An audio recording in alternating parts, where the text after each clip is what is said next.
This is going to seem like kind of a weird topic, but trust me, it's still related to the whole idea of lifting weights, getting strong, being fit, all these things like that.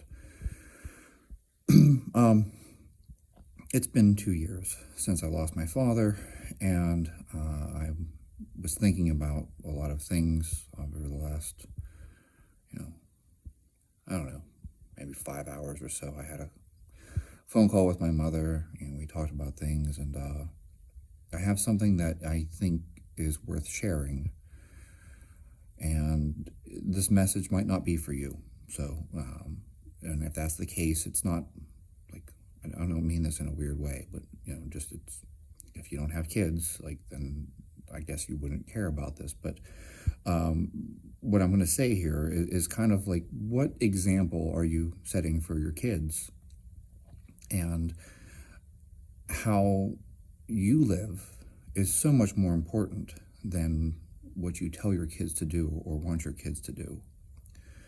And this is going to get into sort of my athletic background, and where things come from for me is because my furthest back memory that I have is my dad putting me in this little seat on the back of his 10-speed bike and riding around the orchard, and he would pull the apples off the tree, and he would take a bite out of them and then hand them back to me. That way I could, suck on this apple, because I don't even think I had teeth at the time. I was that little. And I know someone out there's gonna be like, oh my God, that's so reckless. You put a baby in a bike seat. And yeah, well, our parents did lots of cool stuff whenever we were young. The whole world wasn't made of bubble wrap and, bumper pads these days. So, our parents let us do the dangerous shit. I had a BB gun by the time I was 5. So, our parents, they let us do that stuff. I only slightly laugh at this because it's true, and at the same time, like, I'm sure I would not put my kid on the back of a bicycle, because you got to have a helmet and all this stuff like that today, right? But yeah, that's the furthest back memory I have of my father, is riding on the back of this 10-speed bike, and he would ride, I don't even know, an hour. And that's what I grew up with. My dad was always very physically active. He would go out for a run. He would go out for a bike ride. We would have push-up contests. I remember as kids, we would be on the living room floor and we would have push-up contests. And of course I won, because, I'm strong. I'm sure my dad always let me win. I don't think for one second that, I somehow was actually stronger than my father, but my dad would do push-up contests with me, and he had a pull-up bar in the basement. My dad would do pull-ups. My dad wasn't like a big weightlifter or something. I don't want you to get some impression like my dad was a power lifter or anything. That wasn't the case at all. My dad just was physically fit and exercised. He used to be able to pop up into a handstand, walk around on his hands, and even do push-ups, like freestanding handstand push-ups. He would walk around on his hands. I remember doing that in the front yard with my dad. He'd just pop up into a handstand, and we'd see who could walk the furthest on their hands. Yeah, and my dad did a lot of physical labor. He did a lot of hard work, a lot of hard physical labor, farm, roofing, construction, you name it. My dad did a lot of physical labor. So he was always physically active. It wasn't just going for a run or riding his bike or something like that. It wasn't just like push-ups, pull-ups, and, that type of stuff either. My dad did a lot of physical labor, and he had these huge Popeye forearms just from turning wrenches and doing physical work. Like, that's really, like, my mom will tell you all the time. Like, my mom tells me the first thing she noticed about my dad was his arms. He had these really big, thick forearms, from all the hard physical labor he had done. And she said that just stood out. Like, the very first time she saw my dad, she was like, he has like the most muscular arms I've ever seen. And that's my dad. And my dad used to ride his bike everywhere and run everywhere because he didn't have a car. So that's a big factor in why he ended up being fit. It's just out of necessity. He would get up and ride his bike to work or run to work, because he didn't have a car. So That's the kind of stuff my dad did. And I think that that made an impression even on, me and my brother growing up, was the fact that my dad was always physically active. My dad was always physically fit. I think that plays a big role in things. And my dad enjoyed things like golf, you know. He always just stayed active. He was always doing something. And so as kids, this is important too, my dad would coach. At least this is when I'm very little. And my dad just encouraged us, it didn't matter what sport it was, just to play. He never pushed any of us, though. Like, my dad wasn't one of those people that's like, oh, I was a, no, he was an undefeated high school wrestler. My dad apparently was really, really good at wrestling. Doesn't surprise me. I think my great-grandfather was an Irish boxer. Like, that's his profession. He was a boxer. Okay, so my dad was a wrestler and was apparently very, very good at it. My dad didn't push us into wrestling.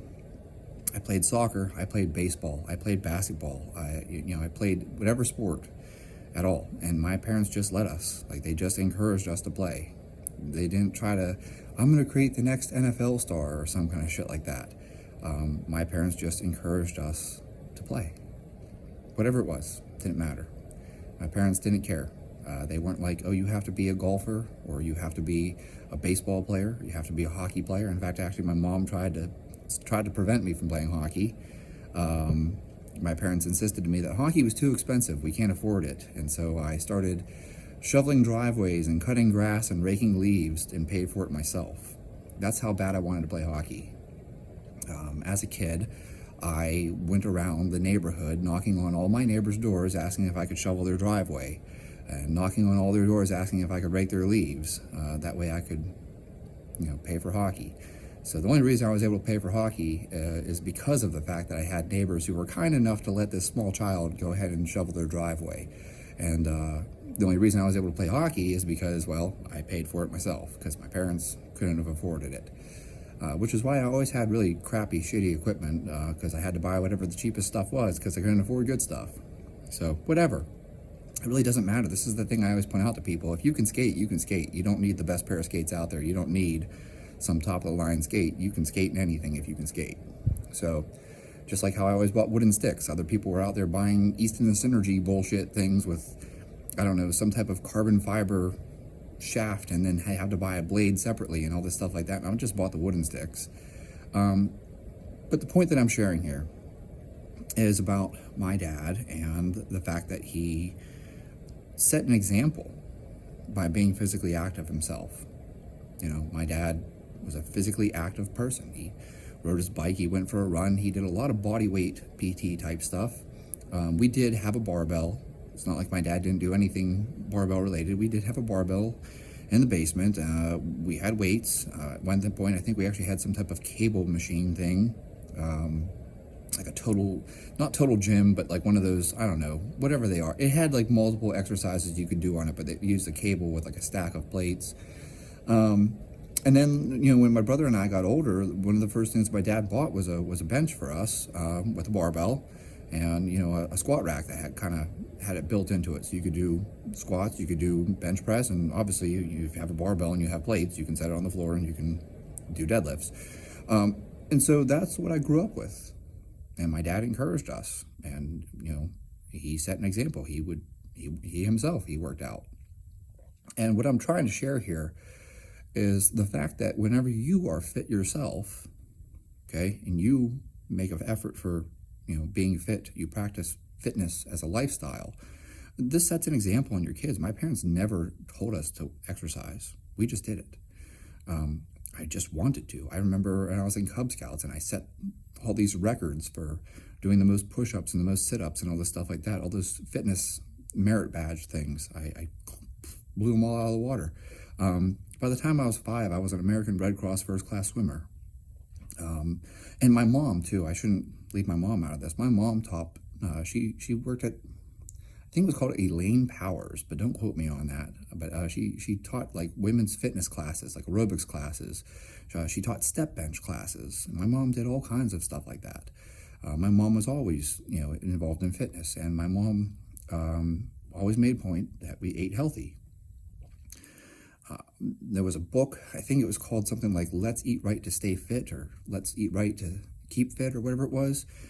Every meal, my mom made a point that we always had, a protein source, like eggs, chicken, turkey, beef, whatever, with, a vegetable. We always had a vegetable with every meal, had to have vegetables. And then usually there was some kind of carbish source. So, maybe we would have, I don't know, like, pork chops with rice and, beans or something, like green beans, not like beans like the legumes, but like green beans, or, pork chops with, mashed potatoes and broccoli or whatever. We always had vegetables, spinach, whatever.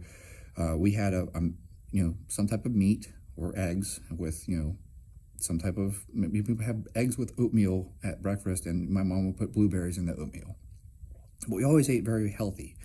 I remember one time in school, I was in the nurse's office for something, and I can't remember what it was. And in any case, I was telling her, that I had packed my lunch that day, and she was surprised because my lunch was like a turkey sandwich with an apple. It wasn't like I had like a, whatever those things are. What are those things that kids eat? It's like got junk in it. It's like crackers with like a piece of salami, snack pack type things with like, their high C or a Coca-Cola or whatever.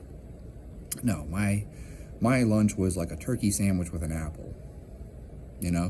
That's the kind of stuff that I grew up eating. And it was on like probably on whole wheat or something like that too, because, we're not going to eat white bread. So as if there's a difference, there isn't a difference, but at least my mom was attempting to be health conscious and choosing, the whole grain bread or whatever.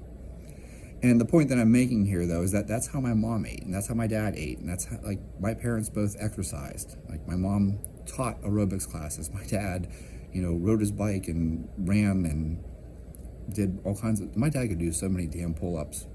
It was insane. And that's the kind of stuff that my parents did. They were just physically active people. And so to me, this is what I grew up with, and it just seemed normal. And so now, here I am, almost 40, and it still just seems normal to me. Like, I can't imagine people who don't exercise. It just doesn't seem like something that, like, it's not something I grew up with. I didn't grow up with parents who didn't exercise. So I even remember my mom doing, step bench workouts in the living room. She'd put on her VHS, and she would do like a step bench workout thing, following along with the TV. Or my dad being in the basement, with the barbell, doing bench presses and pull-ups or something. That's the kind of stuff I grew up with. And so, to me, that's just normal. And I realize that isn't normal, but what I'm expressing to you is what I started this whole video off with. What kind of example are you setting for your kids? And I think that we all want our kids to be healthy, right? We all want our kids to be active and to eat well and things like that, but you have to set the example, because my parents never told us, don't do this, or they never pushed us in one direction or another. My parents never pushed me to play sports. And my parents never told me, oh, you can't eat junk food. Like, there was never a point where my parents were like, oh, potato chips are bad, or chocolate chip cookies are bad, or something. Not at all. My mom used to bake cookies all the time, even. But what's weird about it is that this is something different about me than other people. Okay? I can eat one chocolate chip cookie and just be done. Like, I'm going to have a cookie and I'm done. But then when I'm around other people who are like kind of involved in this, I don't know, fitness sphere thing, dude, if they have one cookie, they eat a dozen. Like, why don't you just have one and save the other one for later? This is like people who like binge watch episodes of Stranger Things or something. There are people who, if they sit down and watch the first episode, they'll watch the entire season. And I'm like, I'll watch one episode and I'm like, oh, that's good enough. I'll watch the next episode next week. Like, I don't even care if it's next week. It'd be 2 weeks later, I'll watch the second episode. So similarly, when it comes to like junk food and stuff like that, it's like, well, I'm gonna have a Klondike bar. Okay, I don't eat the whole pack. I can have one and then just save the rest for later. My wife will tell you, I bought a chocolate bar, and dark chocolate, because I like dark, like it has to be like 85%. I broke off one square of it and ate that. Put it in the fridge. I don't know, maybe 2 weeks later, I broke a second square off of it. My wife was like, how do you eat just one square at a time? I'm like, oh, it's more than enough. Like, it's like, why would I want to eat a whole chocolate bar? Who would sit down and eat a whole chocolate bar in one sitting? It's so sweet. And that's how I feel about things. Like, I don't know. I don't feel like I have to eat the whole chocolate bar. And I think that comes from the fact, though, that like my parents also like have one cookie. You don't eat the whole thing. You don't sit down and just binge on cookies. You know, my dad always had a jar of peanut M&Ms. Always. And my wife still tells me every time she sees peanut M&Ms, she thinks of my dad. My dad would have a jar of peanut M&Ms on his desk. And that jar probably lasted entirely too long. Probably like one jar of peanut M&Ms lasted 3 months. Because my dad would grab like two and then move on with his day. It wasn't like he sat down and ate a whole jar of peanut M&Ms. He'd eat like 2 peanut M&Ms and then just continue working and going about his day. It's stuff like that. And I think that no one ever told us, like, hey, don't binge on junk food, right? But I just never saw my parents binge on junk food. So my point to you isn't that, like, oh, you have to be rigid or you should. It's just the fact that whatever example you're setting, even if you don't realize it, because I didn't realize it as a kid, your kids are learning it. And that's it. So, you know, maybe whenever you stop and think about whatever diet it is that you want to follow, instead of doing some bizarrely restrictive diet like carnivore diet or something, you know, some type of keto diet, some type of 1 meal a day intermittent fasting, whatever thing, and then doing insane 3-hour-long workouts or some crazy thing like that, maybe stop and think about the fact that your kids are watching you. And what would you want them to do? You know, that's just something to think about. I think a lot of people don't put any thought into that, and we don't realize that, you know, I certainly wouldn't want my kids to see me whenever I was crazy and running hundreds of miles and swimming, you know, all day, every day. I realized that was a short-term thing. I was preparing for buds, but, you know, I don't think that was a healthy lifestyle to put all your eggs in one basket and do nothing but train all day. And of course, that was an extreme goal, so it required extreme measures, right? So it was a temporary thing. But if I had kids at the time, I certainly probably wouldn't have been trying to become a Navy SEAL either.